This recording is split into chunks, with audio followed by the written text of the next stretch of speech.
Hello everyone, कैसे हैं आप सब। आई होप आप सब ठीक होंगे। तो मैं वंदना स्वागत करती हूँ आप सभी का मेरे चैनल वंदना ब्लॉग्स में। तो आज है होली, यानी कि 4 तारीख है आज, और ये वीडियो शूट किया था मैंने 1 तारीख से। तो आज है होली और सभी को मेरे और मेरी परिवार की तरफ से, आप सभी को जो भी मेरा वीडियो देखता है, आप सभी को मेरी तरफ से, मेरे परिवार की तरफ से होली की हार्दिक शुभकामनाएँ। तो चलिए वीडियो की शुरुआत करते हैं। और आपने कैसे होली मनाई ये मुझे ज़रूर बताना कमेंट में, क्योंकि हमारी होली तो आज सुबह हो चुकी है। आज जिस दिन मैं वॉइस ओवर कर रही हूँ उस दिन मेरी होली हो चुकी है और अच्छे से मनाई हम सब ने होली। तो यहाँ देखिए, मैं तैयार होके चली गई थी होलिका दहन की पूजा के लिए, और जिसमें मैंने पिछले वीडियो में मैंने बताया था आपको कि क्या क्या बनाया था मैंने। उसी वीडियो में मैंने खीर पूड़ी भी बनाई थी, जो कि मैंने आपको दिखाई थी कि मैंने अपने पूजा के लिए उठा के रख दिया है। मतलब सब पूजा का जो भी सामान है मैंने बना के रख दिया था। और उस दिन मैंने खीर पूड़ी भी बनाई थी। तो जो हमारे ससुराल में खीर पूड़ी ज़रूर बनती है होलिका दहन के लिए, आप चाहे बाज़ार से कुछ भी लेके आओ, लेकिन यहाँ पर खीर पूड़ी ज़रूर बनाती हैं। तो हमारे यूपी में क्या होता है कि होली पे गुजिया बनती हैं, और यहाँ पर गुजिया कब बनती है पता है? दिवाली पे। तो यहाँ पर होली पे गुजिया नहीं बनती है, दिवाली पे गुजिया बनती है, इसलिए हम लोग दिवाली पे गुजिया बनाते हैं। तो चलिए कोई बात नहीं, जैसा देश वैसा वैसा भेष। तो देखिए यहाँ पर मैंने चने की दाल भिगा दी थी, और उसको मैंने वो बॉईल करने के लिए रख दिया है। यानी कि ये तीसरे दिन की क्लिप है यहाँ पर, यानी कि ये 3 तारीख की क्लिप है। हाँ, 3 तारीख की क्लिप है, और 4 तारीख को मैं आपको ये सब अपलोड करके आप तक पहुँचाऊँगी। तो सबसे पहले मैंने देखिए दाल ली है, 1 कटोरी दाल ली है, जिसको बॉईल करने के लिए रख दिया था। रात को भिगा दी थी मैंने, और सुबह मैंने उसको बॉईल करने के लिए रख दिया है। और यहाँ पर आटा लिया है मैंने, यहाँ पर मैदा लिया है, 1 कटोरी मैदा लिया है, उसमें थोड़ा सा नमक डाला है, और आधी चम्मच के करीब हल्दी डाली है, और 2 चम्मच मैंने रिफ़ाइंड ऑयल डाला है।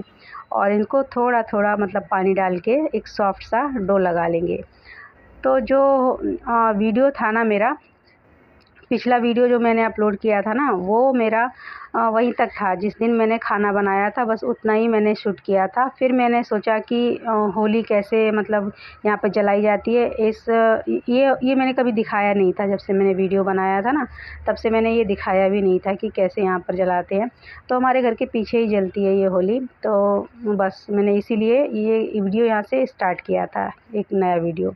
तो यहाँ पर देखिए मेरा ये जो आटा है ना, मैंने लगा दिया, और इसको मैं थोड़ी देर के लिए ढक के रख दूँगी, जिससे कि ये सेट हो जाए। और जब तक मेरी दाल भी मतलब बॉईल हो चुकी थी, उसको मैंने साइड में रख दिया था। यहाँ पर देखिए दाल पूरी तरह से बॉईल हो गई है। इसको 2-3 सीटी आने तक मैंने बॉईल किया है। अच्छे से बॉईल हो जाए ना ये, तो आसानी रहती है, वरना ये खड़ी-खड़ी दाल रहती है ना, तो इसको छानने में बहुत थोड़ी-सी प्रॉब्लम होती है। तो इसको आप ध्यान रखना कि आप जब भी पूरन पोली बनाएँ तो इसको दाल को अच्छे से सॉफ्ट हो जाए ना, उतना पकाएं आप। थोड़ा सा पानी रखें बस, ज़्यादा नहीं, क्योंकि फिर बाद में हमें पानी जलाते भी टाइम लग जाता है, गैस खर्चा होती है वो अलग। तो यहाँ पर देखिए मैंने दाल को रख दिया है गर्म होने के लिए, और इसी में डालूँगी 1 कप, जो 1 कटोरा मैंने जो दाल ली थी ना, उसी कटोरे से माप के मैंने यहाँ पर जो ये गुड़ है ना वो लिया है। आप छोटा-छोटा गुड़ करके मतलब क्रश करके डालिएगा, जिससे कि घुलने में बहुत ही आसानी होती है। तो यहाँ पर देखिए जिस जिस स्टेज पे मैंने आपको दिखाया है किस तरह से ये होती जाएगी, वो सब मैंने आपको दिखाया है। जब मैंने गुड़ डाला था तब ये थोड़ी-सी सूखी-सूखी थी दाल, और जैसे ही गुड़ डाल के थोड़ी देर हुई थी मुझे 5 मिनट, वैसे ही देखिए इतना ये लिक्विड ही हो गया। तो इस तरह से मैंने हर स्टेज पे मतलब इसको दिखाया है आपको कि किस तरह से ये एक टाइम आता है कि ये बहुत ज़्यादा छिटकती है दाल। तो आप सावधानी से इसको मतलब चलाइए, जिससे कि या तो आप आगे को एक ढक्कन ले लीजिए, कोई लिड ले लीजिए, जिससे कि इसके छींटे आपके ऊपर ना आए। और एक टाइम पर देखिए इस तरह से दाल हो जाएगी, जिसमें आप उसमें बिल्कुल सूखा हो जाता है, जैसे कि एक हलवे जैसा हो जाता है। यहाँ पर देखिए मैंने क्या किया है, 1 चम्मच इलायची पाउडर डाल दिया है, और जब ये सूख जाए इस तरह से, और फिर मैंने ये नटमेग पाउडर यानी कि नटमेग जो जायफल होता है ना, उसको मैंने यहाँ पर ग्रेट करके डाल दिया है। आपकी चॉइस है, आप क्या चीज़ डालना चाहे तो वो डाल सकते हैं। इलायची पाउडर है अगर तो वो डाल सकते हैं, नटमेग पाउडर है तो वो डाल सकते हैं। इनमें से दोनों कोई भी ऑप्शनल है, आप कुछ भी डाल सकते हैं। तो यहाँ पर देखिए उसको मैंने रख दिया एक साइड में, जो पूरन मैंने बना लिया है उसको रख दिया एक साइड में। और अब मैं क्या करती हूँ, जो अपनी मेरी आटे वाली छन्नी है ना, उसी में इसको लेके थोड़ा थोड़ा करके मैं चम्मच की सहायता से इसको छान लूँगी। तो एकदम अच्छे से मतलब बारीक तरह से छनेगा ये। और तो जब भी मैं पूरन पोली बनाती हूँ ना, तब मैं थोड़ा सा ये पूरन है ना बहुत थोड़ा सा ज़्यादा ही बना लेती हूँ, क्योंकि ये कभी कभी बनता है तो रोज़ रोज़ तो मैं नहीं बना पाऊँगी इसको, इसलिए मैं क्या करती हूँ थोड़ा सा ज़्यादा बना लेती हूँ पूरन। और जब भी मुझे मतलब ऐसा लगता है कि आज मुझे ये पूरन पोली बनानी चाहिए, तो उसका जो पूरन है ना मैं उठा के फ्रिज में, आप कभी भी 1 महीने से 2 महीने तक ये स्टोर कर सकते हो। तो जब भी आपको खाना हो फ्रिज में से उठाइए और आप आटा गूँधिए, और आप चाहे तो आधा आटा और आधा मैदा भी ले सकते हैं। मैंने यहाँ पर फुल आटा मैदे से बनाया है, आप चाहें तो आधा आटा और आधा मैदा भी ले सकते हैं। यहाँ देखिए मैंने छन्नी से इस तरह से इसको छान लिया है, तो ये बहुत अच्छे से बारीक बारीक छन भी गया है। देखिए यहाँ पर मैंने एक थाली भर के ये पूरन को बना लिया है, और अब मैं इसमें से थोड़ा सा आटा, जितना मुझे लगेगा अभी उतने की मैं पूरन पोली बना लूँगी, और बाकी का मैं स्टोर करके रख दूँगी फ्रिज में, तो कभी भी निकालो और कभी भी बना लो। तो ये जो मैंने आज प्रोसेस किया है ना इतना, वो मुझे अगली बार नहीं करना पड़ेगा। बस मुझे आटा गूँधना है और इसको भर के, जिस तरह से हम भरते हैं ना, आलू के पराठे बनाते हैं या दाल के कचौड़ी बनाते हैं, इस तरह से आप भरना है इसको। और ध्यान रखना कि आप उसको अच्छे से लॉक कर दो। लॉक नहीं करोगे ना तो ये पूरन पोली फट जाएगी, तो ये सारा जो पूरन है ना वो बाहर निकल जाएगा। इसलिए आप ध्यान रखना कि अच्छे से इसको लॉक कर दो। और देखिए यहाँ पर मैं अच्छे से यहाँ पे इसको बेल ले रही हूँ। थोड़ा सा आटा आपको सॉफ्ट रखना पड़ेगा, जिससे कि बेलने में आपको आसानी हो। तो देखिए मेरी पूरन पोली मैंने बनाकर इस तरह से बेल लूँगी और बनाकर इसको सेक लूँगी। आपके पास अगर नॉन स्टिक वाला तवा है तो उस पे भी सेक सकते हैं, और नहीं अपना जो ऐसा आयरन का तवा होता है ना, लोहे का तवा, उस पे भी आप सेक सकते हैं। ध्यान रखिए कि इसको आप अच्छे से मतलब बेलिए, बहुत पतली इसको बेलना पड़ता है। तो ध्यान से इसको बेलिए, जिस तरह से मैं आटे को थोड़ा सा ऊपर छिड़क के इसको बेल रही हूँ ना, उस तरह से आपको बेलना है इसे।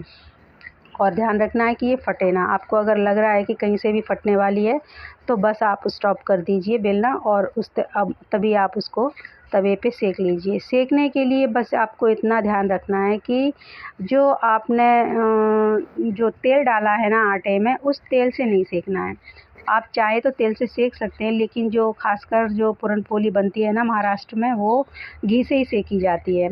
या फिर जो आप चाहे, आपकी मर्ज़ी है, रिफाइंड से भी सेक सकते हैं, लेकिन घी से अब ज़्यादा टेस्टी लगती है। इसको सेक के आप जब खाओगे ना तो बहुत ही अच्छी लगती है। यहाँ पर देखिए मैंने एकदम पतली सी पूरन पोली बनाकर तैयार कर ली है। नॉर्मली रोटी बनाती हूँ उससे डबल है ये। तो इसको इस तरह से ही, मतलब ज़्यादा जो स्पॉट आते हैं ना रोटी पे, उस तरह से ना आए, आप ध्यान रखना। इस तरह से आपको सेकनी है, थोड़ी सी हल्की सी सिक जाए ना, वैसे ही आपको इसको पलट देना है। क्योंकि ये जब इसको सेक लेंगे ना तो बहुत ज़्यादा सॉफ्ट लगेगी। आप एकदम से जब तोड़ोगे ना हाथ से, इसको बहुत ज़्यादा सॉफ्ट हो जाती है। जो नॉर्मली अपन रोटी खाते हैं उससे भी ज़्यादा सॉफ्ट होती है। एक बार ज़रूर बना के देखना। भले ही थोड़ा सा दाल लेके, थोड़ी सी दाल को भिगा के आप इसको बना के देखना, बहुत टेस्टी बनती है। तो यहाँ पर जितनी मैं बना रही थी ना, उतनी ही ख़त्म होती जा रही थी। और फिर मैंने क्या किया, फिर इन लोग को खिला के उसके बाद मैंने बनाना, मतलब रखना स्टार्ट किया है। वही मैं आपको दिखाऊंगी, क्योंकि ये लोग खाते जा रहे थे, फिर मैं क्या थाली में बार बार रख के दिखाऊं, इसलिए मैंने दिखाया नहीं। एक बार मैंने थाली में रख के दिखाई भी आपको, तो वो बेटी ले गई। फिर मैं, ये लोग खाना खा रहे थे उसी टाइम पे, और फिर मैं इनको देती रही, ये लोग खाते रहे। मेरे घर में सबको पसंद है, ये बहुत टेस्टी बनती है। यहाँ देखिए मैंने दूसरी भी रोटी बेलना स्टार्ट कर दिया, और रोटी को इसी तरह से बेलूँगी मैं, जिस तरह से पहले ही बेली थी ना। जो मैदा है ना उसके ऊपर आटा छिड़क के आपको डालना है, और इसको बिल्कुल बारीक पतला सा पतली सी रोटी एकदम बेलनी है आपको। तो यहाँ पर देखिए मेरी रोटियाँ बन के ख़त्म हो गई थी, मतलब मैंने बना ली थी। उसके बाद मैंने आपको यहाँ पर दिखाया है, जितनी भी रोटियाँ बनती जा रही थी सारी की सारी कम से कम आधा पूरन मेरा ख़त्म हो गया था उसी टाइम पे, क्योंकि इन लोगों को बहुत ज़्यादा पसंद है। तो यहाँ पर देखिए मैंने इस तरह से अपनी जो रोटियाँ थी ना वो पूरन पोली बनानी स्टार्ट कर दी थी। लास्ट में यहाँ पर दिखाया मैंने आपको कि कितनी ईज़िली ये बन जाती है और खाने में एकदम टेस्टी होती है, बहुत ज़्यादा टेस्टी होती है, क्योंकि महाराष्ट्र की ये फ़ेमस डिश है। तो सब लोगों का खाना पीना हो गया था और उसके बाद देखिए मैंने ये पूरन पोली बना ली है और भी, और इनको रख दूँगी कम से कम 2-4 दिनों तक, इनको बाहर रखूँगी तो भी कुछ ख़राब नहीं होगा। तो चलिए यहीं तक था मेरा आज का वीडियो कैसा लगा मुझे ज़रूर कमेंट में बताइएगा। चलिए मैं मिलती हूँ अगले वीडियो, तब तक के लिए take care, bye, stay healthy and stay fit. Thanks for watching.